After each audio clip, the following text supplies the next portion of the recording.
ایک مرتبہ پھر آپ کو ARY ڈیجیٹل نیٹ ورک پر ضیوف الرحمان خصوصی ٹرانسمیشن حج کے موقع پر خوش آمدید کہتا ہوں. ناظرین کرام، ابھی ہمیں جوائن کیا ہے ہمارے بہت ہی قابل احترام ہیں، خطیب اہل سنت ہیں اور قائم مقام امیر تھے، اب دوبارہ سے نائب صدر ہو گئے ہیں، کیونکہ جب صدر صاحب تشریف لے جاتے ہیں تو آپ قائم مقام امیر ہو جاتے ہیں. ابھی نائب امیر ہیں جماعت اہل سنت سندھ، بہت ہی قابل احترام، بہت ہی پیارے. کافی دنوں کے بعد آج ان سے ملاقات ہوئی ہے، لیکن ان کو دیکھتی ایک تازگی کا احساس خود بخود وجود کے اندر بیدار ہو جاتا ہے. علامہ سید حمزہ علی قادری صاحب، السلام علیکم. وعلیکم السلام ورحمۃ اللہ وبرکاتہ.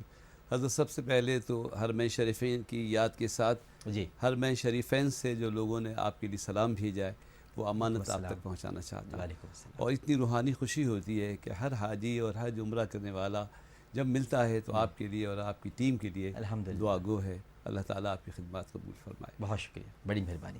اور تشریف فرما ہے ساتھ ہی ساتھ میں نے جیسا کہ پہلے آپ کو بتایا تھا، وقفے میں بھی ہمارے ساتھ تھے خطیب اعظم ممتاز عالم دین مولانا محمد شفیع اکاڑوی رحمہ اللہ تعالیٰ کے صاحبزادے، سواد اعظم اہل سنت حقیقی کے سربراہ مولانا اکاڑوی اکیڈمی العالمی کے سربراہ علامہ ڈاکٹر کوکب نورانی اکاڑوی صاحب. ایک مرتبہ پھر آپ کو خوش آمدید.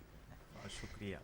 ناظرین کرام، آپ کے سوالات کا سلسلہ جاری ہے اور ایک دو کالز تو پروگرام میں شامل کرتے ہیں، لیکن ایک سوال بڑا دلچسپ آیا ہوا ہے اور علامہ صاحب کی موجودگی کا فائدہ اٹھاتے ہوئے ان سے سوال بھی کروں گا اور لوگوں نے پوچھا ہے. لیکن پہلے میں کالز کی طرف بڑھتا ہوں. السلام علیکم.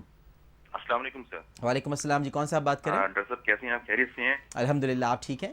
میں بہاولپور سے سہیل خاکمانی بات کر رہا ہوں. جناب فرمائیے. ڈاکٹر صاحب میرا ایک سوال تھا کہ ایک تو حج کی جو بیسک ارکان ہیں، فرائض جو ہیں وہ تھوڑا سا بتائیں گے، اور دوسرا یہ ہے کہ جس وقت حج اکبر آتا ہے جمعہ کے دن جی، اور 2 خطبے دیے جاتے ہیں، جی، تو یہ کہا جاتا ہے کہ جی یہ جو دوسرا پہلا خطبہ اور حج کا اور پھر دوسرا خطبہ جمعے کا، تو اس میں یہ کہا جاتا ہے کہ یہ بات جو ہے نا حکومت پر عائد آ جاتی ہے، جب حکومت گر جاتی ہے یہ ہو جاتا ہے وہ ہو جاتا ہے. تھوڑا سا اس کے اوپر تھوڑی تشریح کر دیجیے گا کہ ایسا یہ ہے کہ نہیں ہے اسلامی نقطۂ اچھا، نگاہ. خطبوں کے بارے میں بھی تھوڑا سا آپ کو درست کلیئر ہے. کر دیں گے، ویسے بتا دیں گے خطبوں کے بارے میں بھی آپ کو کلیئر کرا دیتے ہیں ابھی. اور دوسرا آپ کا جو سوال ہے اس کو بھی شامل کر لیتے ہیں، حکومت گر جاتی ہے کہ نہیں گرتی، یہ بھی بالکل شامل کر لیتے ہیں. بالکل ٹھیک ہے، بالکل ٹھیک ہے. ایک اور کالر موجود ہے ہمارے ساتھ. السلام علیکم. السلام علیکم. وعلیکم السلام. جی فرمائیے. جی عامر بھائی، تو میرا سوال ہے کہ مطلب جب حاجی آتے ہیں بندرگاہ پہ، جی جی، ٹھیک ہے، تو انہیں لوگ ملتے ہیں اور ان سے گلے ملتے ہیں اور پھول ان پہ نچھاور کرتے ہیں اور ان کے لیے مطلب ضروری ہو جاتا ہے کہ وہ آ کے ہم لوگوں کا کھانا کریں اور اس طرح کریں. بہت سے لوگ ان پہ آبجیکشن کرتے ہیں کہ بھئی حج کر کے آئے ہیں اور ہمیں کھانا نہیں کھلایا اور ایسے نہیں کیا. تو یہ شرعی لحاظ سے یعنی اس کا کیا حکم ہے؟ وہ خود کہتے ہیں جو حج کر کے آئے کہ ہمیں کھانا نہیں کھلایا. لوگ خود کہتے ہیں.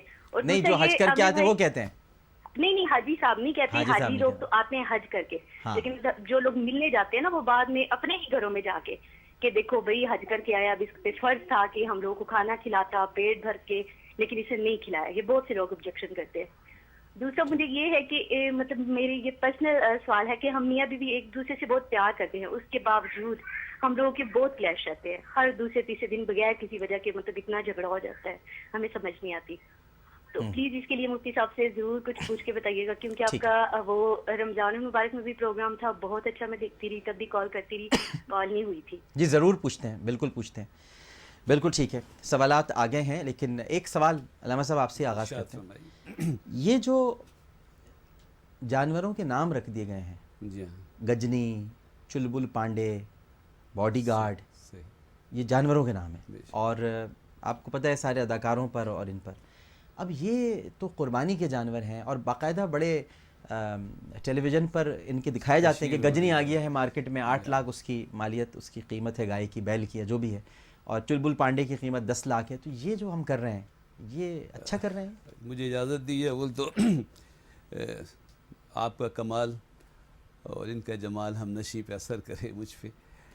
تو حقیقت یہ ہے کہ قربانی کے جانور ہیں ان سے محبت کرنی چاہیے.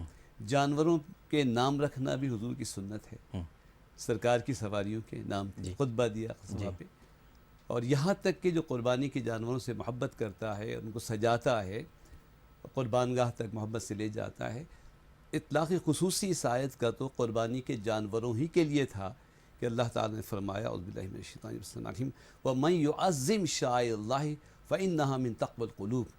جو اللہ کی نشانیوں کی تعظیم کرتا ہے حقیقت میں وہ مجھ سے محبت کرتا ہے، اس کا دل مجھ سے ڈرنے والا ہے۔ آپ کے سوال کے میں 2 حصے بناتا ہوں کہ نام رکھنا تو چاہیے، محبت بھی کرنا چاہیے، سجانا بھی چاہیے، لیکن نام اچھے رکھنا چاہیے۔ وہ جو کہتے ہیں نا غیر خدا اللہ کا نام جانور پہ نہ لو، تو ہم کہتے ہیں کہ جانور کو اللہ کے نام سے پکارو گے، ہمیشہ غیر اللہ کے نام سے پکارو گے۔ راجا رانی رکھیے جی، حضور صلی اللہ علیہ وسلم نے ایک دراز گوش کا نام تبدیل بھی کروایا۔ سرکار تو اللہ اکبر رسول کائنات ہیں نا، ارسلت الی الخلق کافہ، ساری مخلوق رسول ہیں۔ تو ایک جگہ دراز گوش کھڑا تھا، تو حضور صلی اللہ علیہ وسلم کی طرف اس نے محبت عقیدت سے دیکھا، سر جھکایا، وہ تشریف لے گئے، تو آپ نے اس سے نام پوچھا، اس سے نام بتایا۔ حضور نے کہا نہیں، یہ تمہارا یہ نام نہیں، تمہارا یہ نام ہونا چاہیے۔ تو نام بھی تو رکھنا ٹھیک ہے، لیکن اب اس پر کافرانہ نام رکھے جائیں، اداکاروں کے نام رکھے جائیں، یہ تو اس شاعر کی توہین ہے۔ نہیں، قربانی تو تقرب کا ذریعہ ہے نا، تو تقرب کیسے حاصل کریں گے یہ برے نام رکھ کر؟ یہ جو تقرب میں 3 چیزیں ہوتی ہیں، ایک ہوتا ہے جو قریب ہونا چاہتا ہے، اور ایک وہ جس کے قریب ہونا چاہتا ہے، اور ایک وہ چیز جو وسیلہ بنتی ہے قربت کا۔ تو جو چیز وسیلہ بنتی ہے قربت کا، وہ تو ذات نہیں ہوتی جس کی قربت چاہتے ہیں، لیکن اس وسیلے کو اتنا ہی مقدس و پاک و صاف ہونا چاہیے کہ آپ کو اس کی قربت نصیب ہو جائے۔ یہاں تو معبود کی قربت، اللہ کی قربت چاہتے ہیں، تو اچھے نام رکھیں اور ان کی تشہیر بھی اس طرح نہ کریں۔ اور جہاں تک بہت قیمتی جانوروں کو ریاکاری تک دکھانا تو اور بات ہے، لیکن خود اپنی خوشی سے بہترین جانور لا کر ذبح کرنا، اپنی استطاعت کے لحاظ سے ذبح کرنا۔ اصل میں ڈاکٹر صاحب یہ جو فقہی مسائل کی باتیں تو ہو رہی ہیں، لیکن یہ جو حج کا سفر ہے نا، یہ محبتوں کا نسبتوں کا سفر ہے۔ یہ بندگی کا اگر عریضہ ہے تو یہ مذہب عشق کا فریضہ ہے، یہ بہت دیوانگی کا سفر ہے۔ اگر یہ رکن حج کا نہ ہوتا نا، اللہ اکبر، تو یہ اندازہ ہی نہیں ہوتا کہ اللہ کبھی یہ بھی چاہتا ہے کہ میرا نام زور سے پکارا جائے۔ اپنے گھر تمہارا جی چاہے مجھ سے ملنے کو، تو مجازاً اس نے ایک گھر کو اپنا گھر کا فرما دیا کہ تم مجھ سے ملنا چاہو تو اس گھر کے پاس آنا، ایسا ہے جیسے میرے دروازے پہ کھڑے ہوئے۔ یہ عرفات میں آج جو قیام اللہ اکبر اللہ اکبر، اتنی عظیم وحدت ہے، اور ہر شخص تنہا اپنے رب کے حضور حاضر ہے۔ وہ جو فرمائے کہ مناسک، اور یہ ارینا مناسک ہے نا، وَتُبْ عَلَيْنَا إِنَّكَ التَّوَّابُ الرَّحِيمُ، صرف حج کے مناسک ہی نہ سیکھیے، اس دعا میں یہ بھی ہے کہ یا اللہ میری توبہ کو قبول فرما۔ یعنی وہ مناسک تو آپ ظاہر ادا کیجئے، کیونکہ مثال کے بغیر وصال نہیں ہو سکتا۔